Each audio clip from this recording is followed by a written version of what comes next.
এই মুহূর্তে আমি দাঁড়িয়ে রয়েছি শ্রীনগরের পাড়ি মহলে। শ্রীনগরের পাড়ি মহলটা একদম শ্রীনগর ডাল লেকের গায়ে আছে, নিচ থেকে গাড়িতে করে উঠেছি আমরা।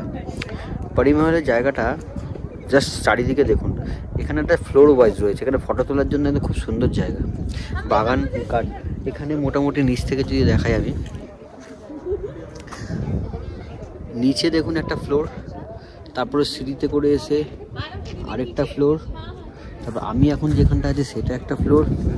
আস্তে আস্তে করে উপরের দিকে দেখুন স্টেপ বাই স্টেপ আছে, একটা দুটো তিনটে, টোটাল নিচ থেকে যদি কাউন্ট করি 6টা স্টেপ আছে। মানে এই জায়গাটা জাস্ট ক্লাউডি ওয়েদার বলে তাই, না হলে আপনি এখান থেকে পুরো শ্রীনগর শহরটা আর ডাল লেকটা পুরোটা দেখতে পাবেন। মানে ডাল লেক যতটা জায়গা আছে পুরোটা ডাল লেকটা দেখা যায়। শ্রীনগরে যদি আসেন আর পাড়ি মহলটা না দেখেন দারুণ মিস করবেন। পাড়ি মহলটা অবশ্যই দেখবেন, ভালো লাগবে। হাতে 30 মিনিট নিয়ে আসবেন যথেষ্ট, 30 মিনিট ঘোরার জন্য।